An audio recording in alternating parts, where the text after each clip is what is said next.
Solid Mind here, and today we're looking at TCL Inkjet 4K. These are new displays that have been announced at CES, and I don't know, when I think of Inkjet 4K, I think of printing. So there are two kinds of printers. There are inkjet printers and laser printers. Inkjet printers are the ones you use to print, for example, photos.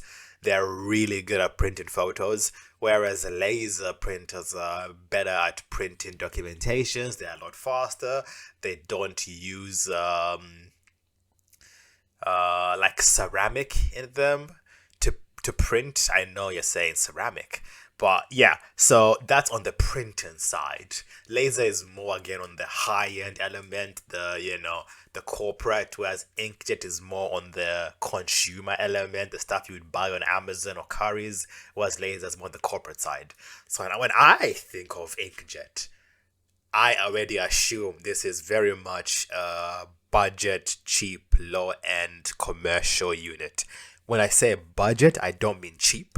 I mean that it's gonna be expensive, but compared to the higher end of monitors, this might sit somewhere like in the mid-range. That's what I get when I hear the word inkjet. But maybe I'm wrong, but I know inkjets are really good for color. But anyway, let's find out if it's worth buying. TCL's new inkjet printed OLEDs come in. Inkjet printing differs from regular OLEDs as it uses a different maskless process to create the OLEDs, which in theory, allegedly, can lead to less waste of materials and higher yields, allowing for lower prices, in theory. And TCL... Yeah, as I thought, in terms of price point wise, this would be on the... So this is more about how it's printed than the actual display. Is that the case? Has been working on this tech for many years, but based on this year's specs, it looks like they may have finally hit a breakthrough, and next year, I was told by a TCL rep, it would be much better again. But what... I don't care. Honestly, I'm losing my patience. Future promises are pointless. Don't tell me in the future we're going to. Forget it. I want to know now. What can this do for us now? If this is what you're showing me, this is what's important. Let's wait till next year. I don't care about, in 2026 TCL will make this better. Make it better now. I'm getting angry. Let me calm down. What TCL showed off this year is already impressive, as they have a 27-inch 4K 120Hz true RGB, as in red, green, blue subpixels in a straight line for the highest clarity possible, with a glossy finish and huge improvements to brightness. In previous... Okay, that sounds good. These years, if I recall correctly, most panels like this had a full screen brightness of just 150 nits, but this year TCL has bumped it up to 250 nits full screen apparently, and 600 nits peak. Let's have a look at the specs. Jeez, that's a lovely 4K display. 99% of the DCI P3 color gamut. Okay, so this is what you would use to color grade. Wait, I'm confused.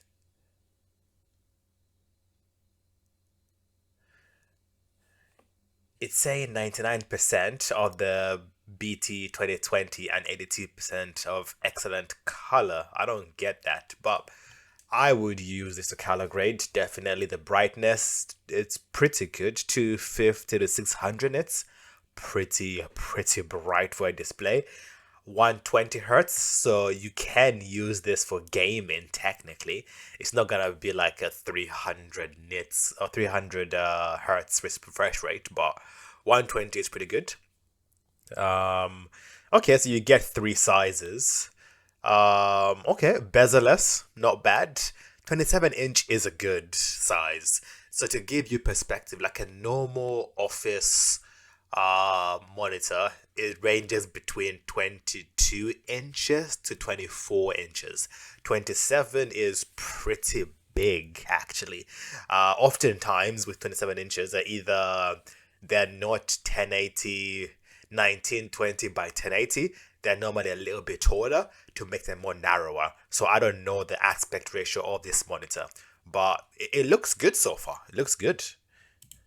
Which funnily enough may actually already be on par or better than QD OLED monitor brightness, as their peak 1000 modes are severely limited in brightness. If TCL is able to improve the brightness significantly again, as I was told, we may be looking at closer to 300 nits full screen and maybe 800 or even 1000 nits peak by next year, which would likely be enough for TCL to finally start shipping these displays, as long as they are satisfied with its resilience to burn-in. As I was told, they're still working on it. That's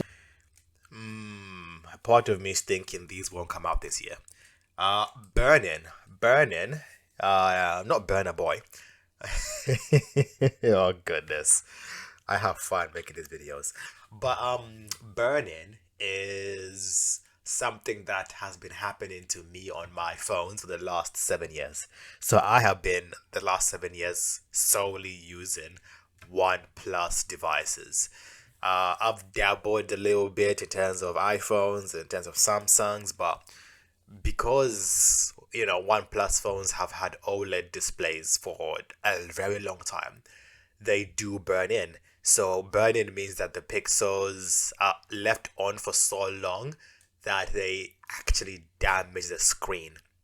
So like they leave an impression on the phone, so that even if you are not, like, let's say the pixels change color, you will still see like a halo effect. So on my phone, on the top right hand corner, you can still see like my battery percentage and like the battery icon, because it's always on.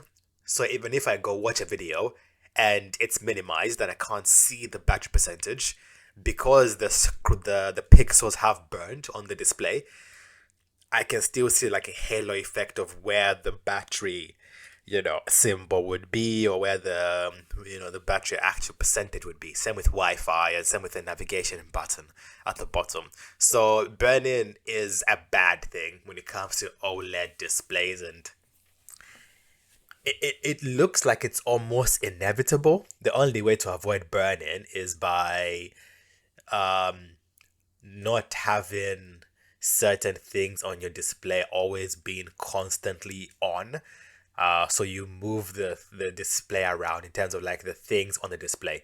But it is a big problem. I hate it if you have an OLED phone. And to be fair, most of you guys don't do what I do. I keep phones for at least 2 to 3 years, because unless it's broken, I'm not buying a new phone. I can afford it, I just don't care to buy a new phone. And because I keep phones for longer than most people, I get to the stage where they start buying it in. Normally, it takes more than 2 years before a display starts to burn in terms of daily normal usage. So if you keep buying phones every 2 years, you will probably never even see a burning display. But if you're like me, who keeps phones for 3 years or a bit longer, then you'll be able to see. And the issue about me is I don't sell my phones. I still have my old phones. I've got a pile of them just lying around. So when I still check those older phones, it's looking like the burning is really prominent. I might make a video just about burning, but let's continue. said, these displays have been playing the same content nonstop all CES, and with no obvious signs to my eyes, it seems that work has been going a long way, and at this point, you don't understand it. It's not just, playing the same content over. It has to be over a long period of time, not just a couple of days, months, years. TCL might very well be close to mass production based on the quality I observed. And I gotta say, while looking at these displays, it's clear to me that inkjet printing does look very, very good in terms of the color, the sharpness, and now even the brightness, overall giving a very satisfying image, and one that is noticeably clear, at least in my opinion, as someone who has maybe slightly better than above average vision when compared Oh, sorry, flexing. to QD OLED or WOLED, which always look just Oh, goodness, that is thin. That is really thin. Okay. Wait a minute. Ooh, I might not like this. I might hate this because you are put to make it this thin, you have to use the stand. The stand is a part of it. And for somebody like me, I don't use monitor stands. So currently I have like 6 monitors. I use them for various things. And I have removed all the stands and I've bought like third party stands where I can mount them to like my desks. But if I wanted to get this and buy a different mount to make it like a floating monitor or something like that, how would it work? Are these ports also available at the bottom element? If they are, we're good. But this is a good feature for those people who really like, let's say, don't remove their stands. But for me, I just, whenever I get a monitor, step one, stand is off because every stand is horrible. I've yet to find a good stand.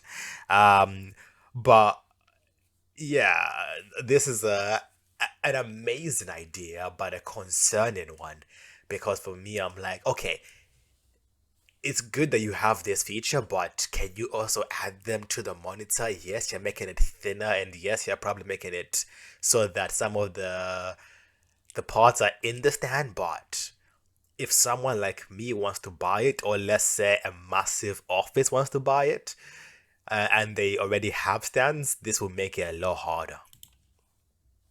Fairly out of focus to me, but it is something that you get used to pretty quickly, and those displays are still great. This is just that little step above that PC gamers have been dying to get their hands on. And with the cheaper production, competitive brightness, and superior clarity, inkjet printing got me acting unwise, and I'm looking forward to hearing. Okay, let's finish this video. Should you guys buy this? It's not out. It won't be out this year, most likely. But I would say no. The reason I'm saying no is at the ending when I saw the stand, that really concerned me.